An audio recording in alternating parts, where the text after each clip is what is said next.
right, with that, go to the Representative Mr. McGarvey from Kentucky for 5 minutes. Thank you, Mr. Chairman. Thank you for being with us today, Administrator Guzman. We've had a lot of hearings in this committee on pandemic relief fraud, and good. None of us likes fraud in this program. All of us want to see this money recouped. At least I'm glad this time they scheduled a hearing when you could be here to respond, which is a nice change. Let's think about where we were 4 years ago today.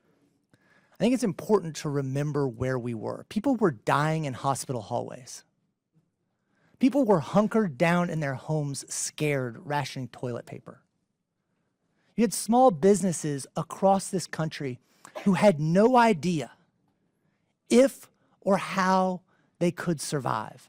I was getting calls in the state Senate in Kentucky from restaurant owners, from people in my hometown, just scared. And you know what? Fortunately, Washington acted.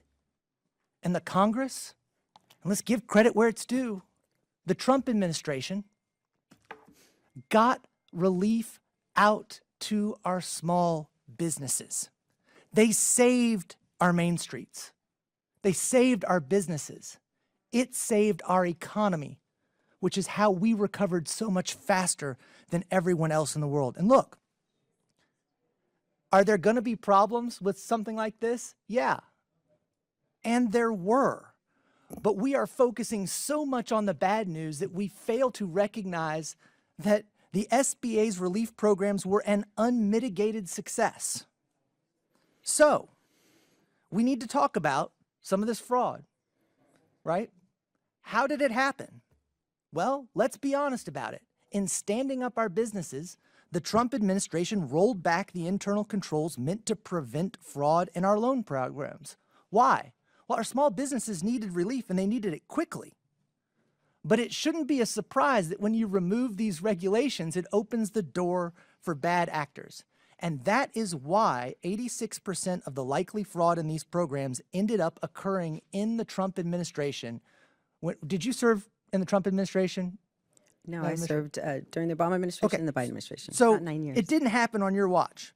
And ironically, here we are right now in a hearing when my colleagues are complaining about regulatory burdens while simultaneously questioning you on what happens when you roll back those burdens and the fraud occurs. So since then, we have taken a long number of anti-fraud controls, taken the steps to reduce the fraud, and it's resulted in billions of dollars in relief being seized or returned to the federal government. And we know now both the OIG and the GAO have testified in front of us confirming the SBA's commitment to recovering fraud and improving these programs, which is good. We all want to recover fraud that was given out, so we appreciate your efforts in those regard. You know, I'm from the South, and maybe we need some more people from across the aisle from the southern part of this country because we still have manners. And you've been asked a question a number of times and not been given the chance to actually answer. I'd love to hear an answer about in November of 2023 when the Funding Circle was awarded one of the 3 new SBLC licenses to help support small businesses and increase access to capital for business owners in underserved markets. We know the UK-based lenders started making 7A loans this year, but they're now offloading their US small business lending operations. How does this impact your vision for SBLC operations? The SBA is proud of the 14 existing SBLCs as well as the nearly 140 additional CA SBLCs, those community advantage lenders. The program is strong and working to fill gaps in underserved markets. The Funding Circle is the last of the 3 newly awarded SBLCs that has not started doing lending. We're still in the process. The other 2 were what we call NERFLs. These were previous state chartered entities working with SBA products. And so they streamlined, and Alaska and Arkansas have already started to do loans. We are excited to bring on lenders who are focused on small dollar loans where our current lenders are unable to fill the demand.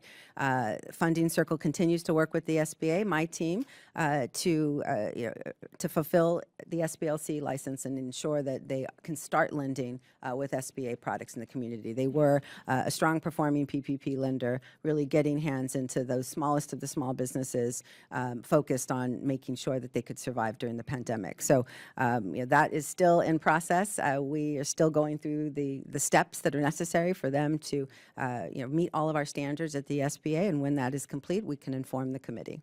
Thank you. And very quickly, the SBA retains authority to approve or not approve the sale of licenses. Should the funding circle choose to sell the license to the entity you don't support, would you commit to not approving the sale? That's correct. We've done it in the past. We've denied sales in the past. Thank you. I yield back.